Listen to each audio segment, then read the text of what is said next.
السلام علیکم۔ پروگرام تجزیہ میں خوش آمدید۔ میں ہوں علی بن یونس۔ کئی روز سے جاری سیاسی کشیدگی کا بالآخر کسی حد تک خاتمہ ہوا۔ پرائم منسٹر نے آپ کو ایک سرپرائز بھی دیا آج، جس کے بعد معاملہ اب سپریم کورٹ پہنچ گیا۔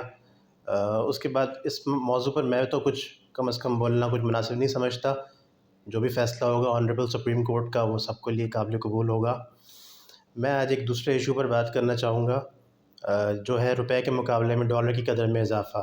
یہ پاکستان کا ایک بہت بڑا مسئلہ ہے اور اس سے مہنگائی میں بہت اضافہ ہو جاتا ہے۔ روپے کیوں مہنگا ہوتا ہے، ڈالر کیوں مہنگا ہوتا ہے، اور اس کا کیا وے آؤٹ ہے، اس پر ہم آج بات کریں گے۔ سب سے پہلے تھوڑا سا پس منظر آپ کو بتائیں گے کہ جب عالمی مہنگائی ہوتی ہے، انٹرنیشنل انفلیشن، جب دنیا بھر میں تیل کی قیمتیں مہنگی ہو جاتی ہیں تو اس کا ڈالر پہ ایفیکٹ آتا ہے۔ اس کے علاوہ جو ہم نے قرضے لے رکھے ہیں IMF سے، ورلڈ بینک سے یا کسی سے بھی، تو جب اس کی واپسی کا مرحلہ آتا ہے تو پھر اس سے بھی ڈالر کی جو ہے وہ شارٹیج پیدا ہو جاتی ہے اور ڈالر مہنگا ہو جاتا ہے۔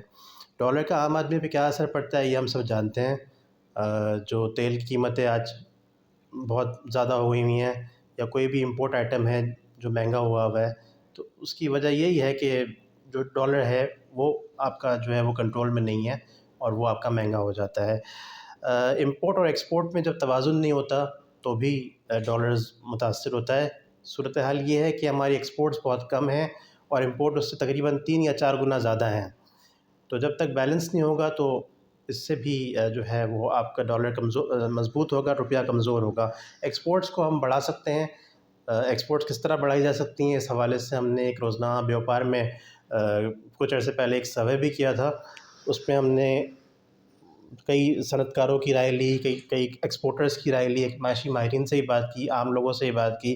کچھ آپ کے سامنے شیئر کر دیتے ہیں، سب کے نام تو ہم نہیں لے سکیں گے۔ HS گروپ کے انوار احمد انصاری ایکسپورٹر ہیں بہت بڑے۔ انہوں نے بات کی کہ پیٹرولیم مصنوعات کی قیمتیں جب بڑھ جاتی ہیں اور تو اس سے ٹرانسپورٹرز کے کرائے بڑھ جاتے ہیں، لیکن جب پیٹرولیم مصنوعات کی قیمتیں کم ہو جاتی ہیں تو ٹرانسپورٹرز کے کرائے کم نہیں ہوتے۔ اس پہ کنٹرول کرنا چاہیے، کیونکہ اس سے ساری صورتحال سے ڈالر جو ہے وہ مہنگا ہوتا ہے۔ ان شارٹ یہ کہ آپ کا جو ایکسپورٹس ہیں وہ کم ہو جاتی ہیں تو ڈالر آٹومیٹیکلی وہ مہنگا ہونے لگتا ہے۔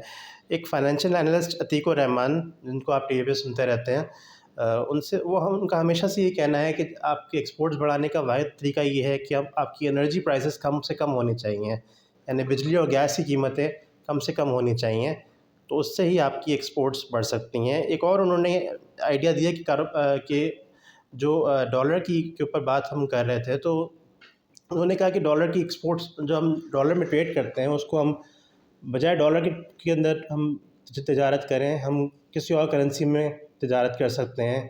چائنیز کرنسی یوان میں بھی ہم ٹریڈ کر سکتے ہیں، تو اس سے بھی آپ کا روپیہ مضبوط ہو سکتا ہے۔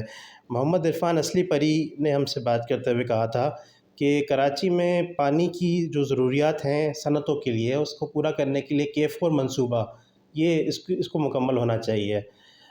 جو ایکسپورٹس ہوتی ہیں اس میں کراچی کا سب سے زیادہ حصہ ہوتا ہے، اس لیے کراچی کی صنعتوں کے لیے جو پانی کی شارٹیج ہے اس کو ختم کرنا ہوگا۔ ایکسپورٹس کی بات ہم اس لیے کر رہے ہیں کیونکہ جو ہم کر سکتے ہیں ڈالر کی مہنگائی، جو ڈالر کو کنٹرول کرنے کے لیے، وہ ہم یہی کر سکتے ہیں بیسیکلی۔ رشیا اور یوکرین کی جنگ بھی جاری ہے، جس سے ہم دیکھتے ہیں کہ ڈالر اس سے بھی مہنگا ہو جاتا ہے۔ نہ تو ہم رشیا اور یوکرین کی جنگ روک سکتے ہیں، نہ ہم عالمی مہنگائی کا کچھ کر سکتے ہیں۔ جو ہم کر سکتے ہیں وہ یہی کر سکتے ہیں کہ ہم امپورٹس اور ایکسپورٹس میں توازن پیدا کریں۔ جب آپ کی ایکسپورٹس بڑھیں گی تو روزگار کے مواقع بھی پیدا ہوں گے اور آپ کی زرعی مبادلہ کے ذخائر بہتر ہوں گے، تو آپ کا روپیہ مضبوط ہوگا اور مہنگائی میں کمی آئے گی۔ یہ ہمارا آج کا پروگرام تھا۔ ہمارے چینل کو سبسکرائب کیجئے اور آپ سب کو رمضان بہت بہت مبارک ہو۔ اجازت دیجیے، اللہ حافظ۔